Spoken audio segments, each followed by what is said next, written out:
La RTI Yes Communication vous offre 1 à 12, le documentaire. Ils sont âgés de 1 à 12 ans. Leur rêve est d'être sur les plus grandes et les plus belles scènes musicales du monde. Chanter, c'est leur vie. Yes Communication s'est associé à la radio-télévision ivoirienne, RTI, pour leur donner l'opportunité de réaliser leurs rêves à travers la télé-réalité 1 à 12. Nous Christ Ivan. C'est Dieu Caleb, le premier. 1 à 12, c'est une aventure passionnante, remplie de suspense, d'émotion, de joie, de bonheur.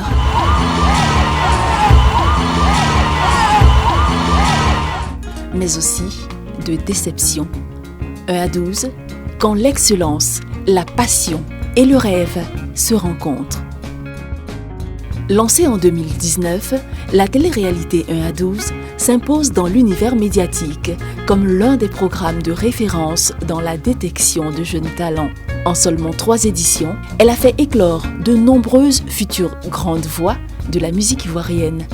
De la phase des sélections, en passant par les formations, les podiums, les répétitions au studio, la mise au vert jusqu'à la finale, nos bouts de chou ont gardé des souvenirs exceptionnels. Les parents, les coachs et bien d'autres personnalités ont aussi vécu et partagé ces moments inoubliables de télé. Tout à coup me voilà, les jambes fébriles. Qu'elle est grande pour moi, cette scène imposante où tout devient fâché.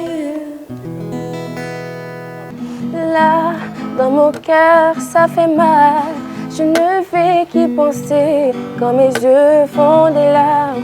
Quand les choses m'ont blessée, je me souviens encore quand tu me disais Ya Habibi, Ya Habibi. En venant à R12, j'étais devenue voir ce qui se passait dans le domaine de la musique et aussi montrer mon talent au monde entier en étant une artiste, pas artiste mais en étant un bébé dans la musique en jouant de la guitare. Quand je me voyais à la télévision, je me sentais star, je me donnais genre, en tout cas je me sentais très bien. Tout se passait bien dans ma vie. Quand je marchais, on me disait c'est pas la fille qui avait 1 à 12 là, c'est pas la fille qui est là, c'est pas la fille qui est ici. Donc je me donnais genre, j'étais relax quoi. Foudy, je ne passais pas inaperçue, ça c'est vrai. Et puis moi-même me voir à la télé, ça me faisait quelque chose.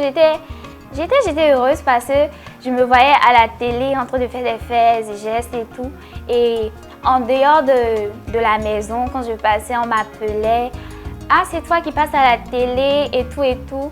Donc ça me rendait, ça me faisait, excusez-moi de le dire, mais genre, ça faisait ma star quoi. Donc, The tiger on fire, terrorist is on fire, 'cause I am the champion, and you're gonna give me roar louder, louder than lion, 'cause I am the champion, and you're gonna give me roar.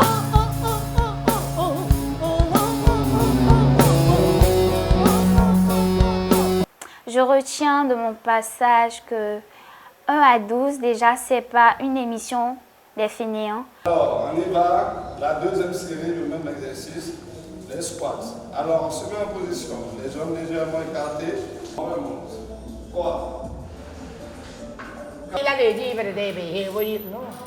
Ça chante. Avec des mélodies comme tout à l'heure.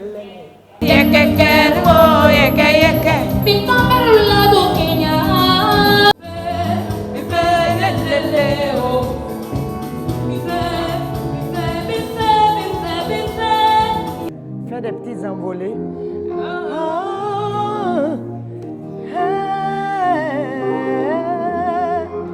Faire des petits trucs et puis tu rentres.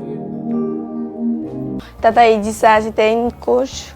Elle était douce, elle ne montrait pas son côté sévère. J'adore les enfants. Et donc, pour une petite anecdote, quand j'étais plus petite, quand j'apprenais que dans mon quartier, il y a une femme qui a accouché, alors j'ai les domiciles. J'ai cette dernière. Et donc... Émission des enfants. Émission des noms. Chantons dans ça et à 12 heures. Mais Tata Mouba, il était un peu sévère, mais vers la fin, c'était pour voir, c'était pour nous montrer comment arriver en finale et j'ai su ça. Ce projet répond à des valeurs qui me sont chères. Pour moi, les enfants, on ne rigole pas avec.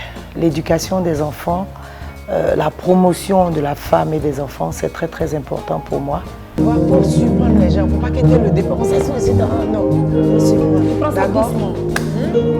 On te fait confiance. Alors on va prier le Seigneur. Et à 12, c'est l'avenir pour nos enfants, c'est l'assurance pour nos enfants, c'est la quiétude pour les parents concernant leurs enfants, leurs bien-aimés, les bouts de chou. Chaque parent aspire à ce que son enfant soit bien éduqué, soit occupé sainement en temps de vacances et 1 à 12 vient bien pour ça. Tu n'es pas obligé de bouger. Tu vois la tête.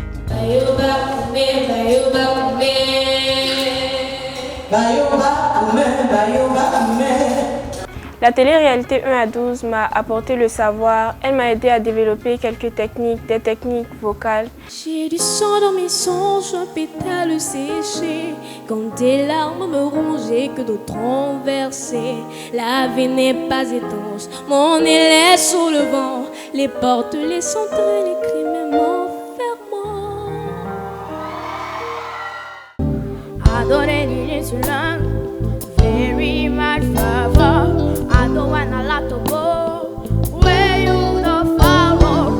I don't wanna back again. This passion sun can roll from sail. There's no way now. J'ai appris que je n'ai plus la fine voix que j'avais avant. J'ai une voix plus grave. Donc, ce qui m'a permis d'entrer en alto comme ma maman. On a eu des candidats formidables, mais ça c'est personnel. J'ai trouvé que le niveau était un peu bas par rapport aux autres saisons.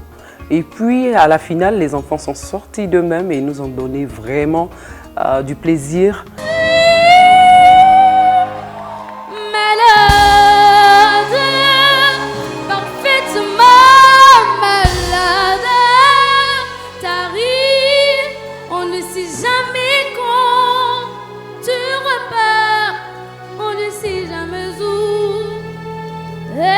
Va faire bientôt 2 ans que tu t'en fous. Mais je suis malade d'entendre ça dans la bouche d'une petite fille. Elle chante « Je suis malade » de Serge Lama, qui est un grand auteur-compositeur français. Et la chanson française est un style de chant assez complexe, parce que chaque mot compte. Et lorsque vous racontez cette histoire, c'est pas n'importe quoi. Je suis malade, complètement malade. Quand t'attendais le soir et qu'elle reste seule avec mon désespoir. Bon, vous entendez un enfant de 10 ans, 7-10 ans en train de vous chanter ça avec l'émotion, le ton et tout. Mais vous dites que, ça. Moi, j'en avais les larmes aux yeux, j'étais impressionnée. J'étais vraiment impressionnée et touchée. Je n'ai plus envie de vivre ma vie. Ma vie c'est ce quand tu pars. Je n'ai plus de vie, même mon lit se transforme en quai de gare quand tu t'en vas. Pour cette chanson, je me suis beaucoup préparée car la chanson, je l'entendais mais je ne la connaissais pas. Donc quand ils m'ont donné cette chanson, je l'aimais bien déjà. Et je me suis beaucoup préparée, j'ai beaucoup bossé ma chanson avec l'aide de nos coachs qui nous ont appris des techniques, comment chanter, comment se placer sur le podium et être en communication avec le public en chantant. Avec 212 points, vainqueur de l'édition 3 de concours de chant 1 à 12, Toro Judith.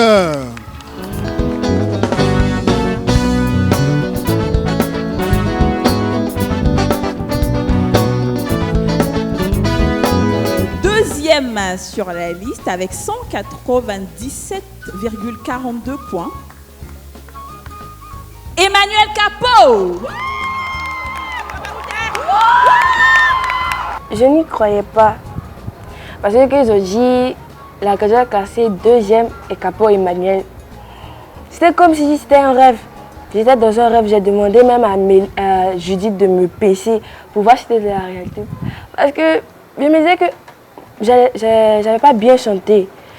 J'étais trop stressée et ma voix était cassée. Ma voix, bon, pas cassée, mais ma voix était partie. Les rêves ou la violence, ah oui, ça vous glace, mais c'est pour ça qu'on chante. Donnez-moi d'échouer et que vienne la pluie.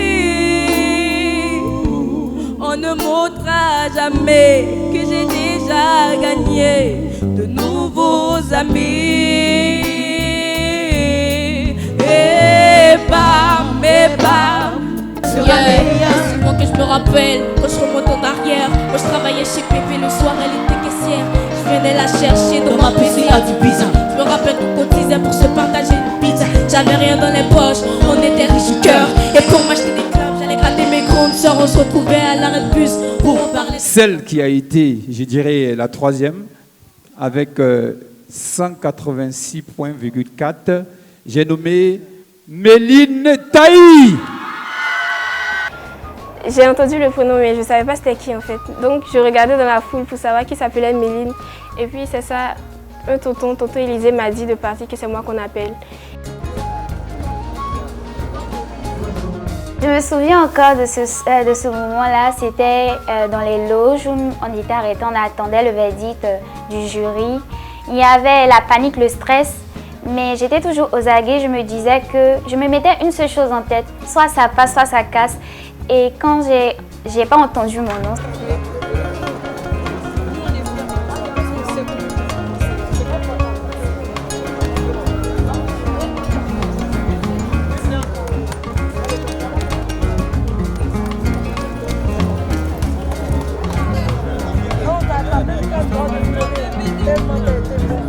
j'étais contente parce que les filles qui ont été lauréates n'ont pas démérité. Moi aussi, je me dis que je n'ai pas démérité parce que c'était pas évident que je sois là. Donc, je me mettais en tête que j'étais gagnante parce qu'il faut savoir qu'à 1 à 12, c'est une équipe qui gagne. En voyant nos amis pleurer, nous étions aussi tristes. C'était comme si nous étions dans une famille. Et la télé-réalité 1 à 12 pour nous, c'est comme une famille.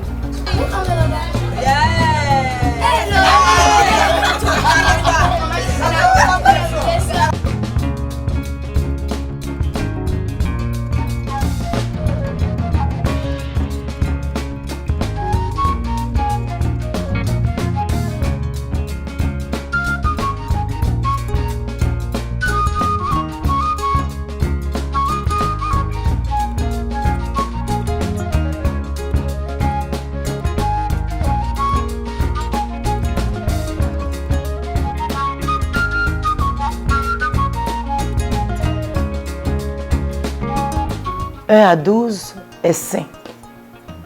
On éduque les enfants, on apporte ce qu'on sait en tant que maman, nous les deux coach Aïdissa et coach Ami Bomba. On essaye de les écouter. D'ailleurs, il y a plein d'enfants qui se confient à nous. On sait qu'ils ne pourraient pas se confier de cette manière à la maison. Chaque parent éduque son enfant d'une certaine manière. Nous, on ne change pas. On ne modifie pas, mais on essaie d'apporter un plus afin que l'enfant soit épanoui. On aimerait que vous restiez tous avec nous. Donc on espère que vous allez tous chanter bien comme il faut et puis qu'on ait difficilement à faire le choix. D'accord? On compte sur vous? Oui, tata. On compte sur vous? Oui, tata. Ok, toi tu manges pas? t'as pas faim. Ok, mais si t'as pas faim maintenant, ben, on va mettre de côté parce que peut-être tu vas avoir faim après. Tu as mangé le matin. Ah, tu as beaucoup mangé. La responsabilité des enfants, ça me permet à l'enfant de savoir vivre en société. Parce qu'ils sont ensemble, chacun vient avec son comportement, son caractère. Mais comment gérer tout ça ensemble? 1 à 12 permet à ces enfants-là de pouvoir accepter l'autre avec sa différence, de pouvoir accepter l'autre avec, je dois dire, ses caprices, ses défauts.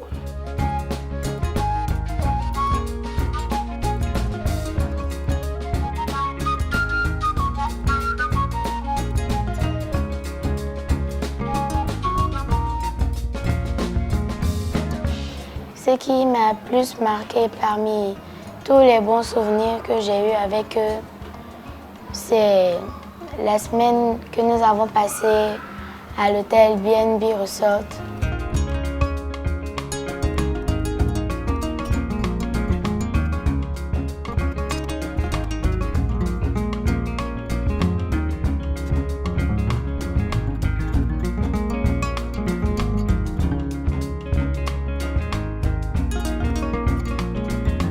Le moment où on s'en va à table.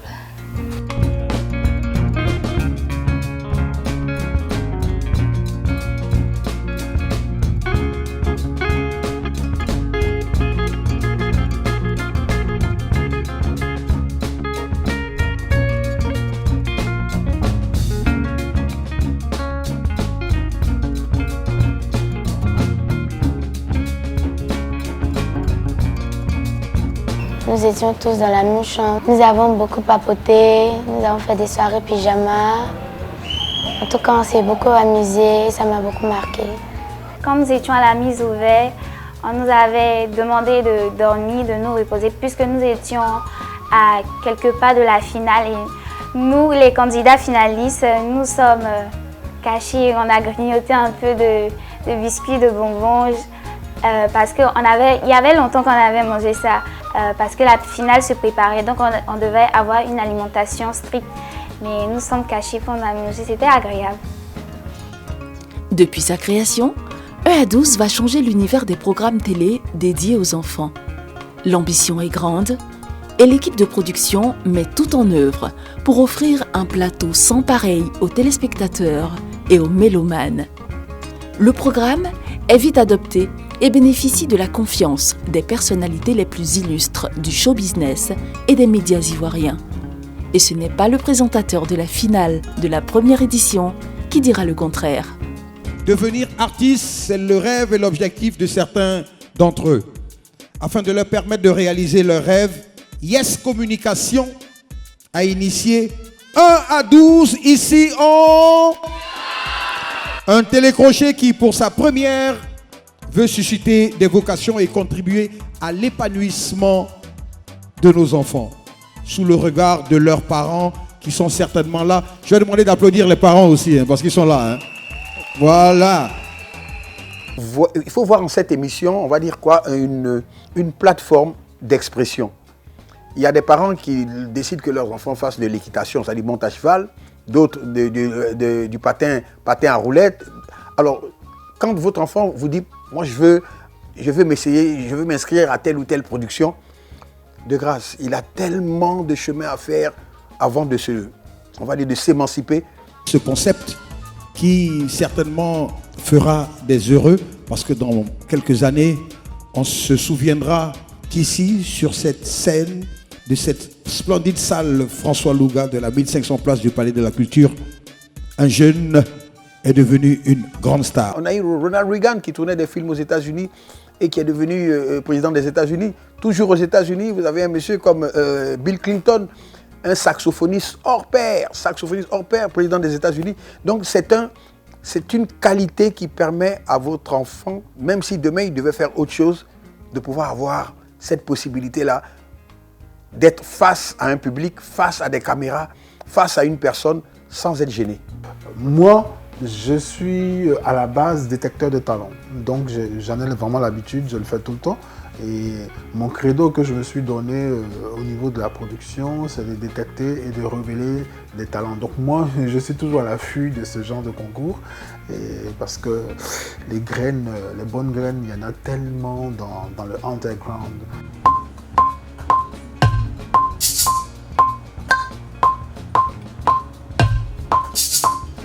Et chaque fois que moi je regarde cette télé-réalité, ça me rappelle comment moi j'ai commencé, parce que j'ai commencé aussi au même âge que les enfants qui participent à ce concours. J'ai été très bluffé quand j'ai assisté à une des finales où j'ai vu des enfants chanter mieux que les grandes personnes. Sentir le vent qui se déchaîne, battre le sang dans nos veines, monter le son des guitares et le bruit des motos qui démarrent. Lui d'un rien, lui d'un geste, il suffira d'une seule, lui d'un mot d'amour pour allumer le feu. Allumer le feu et faire danser les diables et les dieux. Je me pose toujours la question de savoir, mais comment est-ce qu'ils arrivent à retenir les paroles de toutes ces chansons? Comment est-ce qu'ils arrivent à ajuster? C'est vrai qu'ils ont des coachs, mais le talent, il est là, quoi. Mais franchement, je suis très, très bluffée par les enfants, par leur savoir-faire, par leur talent.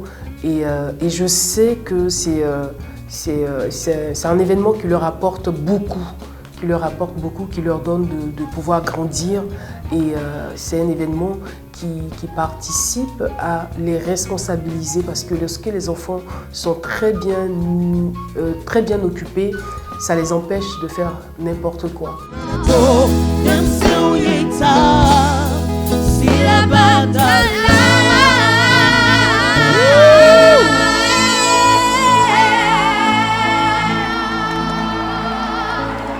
Moi, franchement, je pense que je tiens le bon rôle ce soir, parce que je n'aurais jamais souhaité être à la place des membres du jury. Je vous avoue qu'au départ, j'avais beaucoup d'appréhension. Je suis également, au-delà d'être animateur, producteur radio et artiste chanteuse, je suis coach vocal et je travaille avec les grands. Et donc je me disais qu'avec les enfants, comment est-ce que... Et déjà je me disais, mais mon Dieu, leur coach, ceux qui les préparent, les accompagnent, c'est pas très évident. Les enfants, c'est délicat. Les enfants sont sensibles, les enfants changent et ils ont des voix qui muent. C'est-à-dire que ce matin, plus qu'ils grandissent, sa voix peut changer, sa voix peut... Mais je me suis aperçue que non, ils étaient naturels, ils étaient conscients de l'enjeu.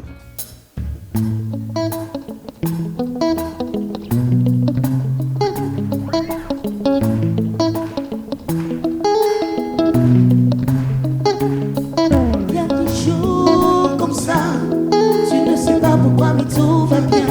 Il y a des jours comme ça, tu ne sais pas pourquoi, mais tout va bien. Le matin, le cœur uni à l'univers, petit soleil comme un refrain, sans une pause sous mes calvaires, chant de rose dans ma tête, envie d'embrasser l'inconnu, comme s'il n'y a rien, c'est la fête, que du plaisir sur le menu.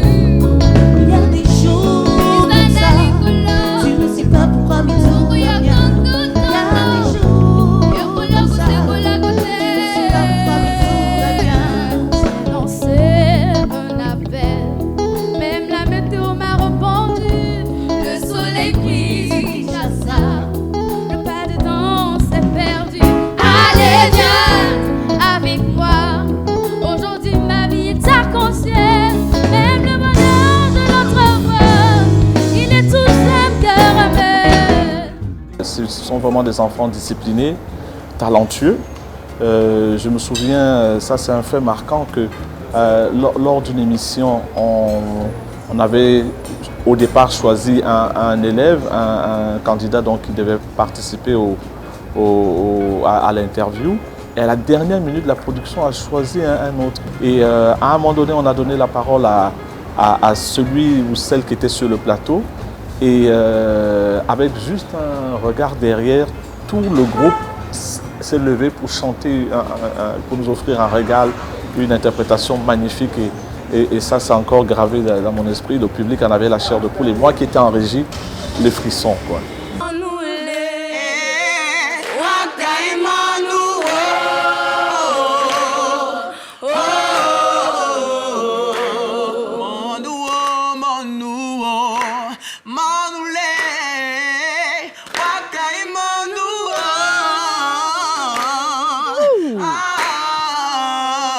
Ah ouais.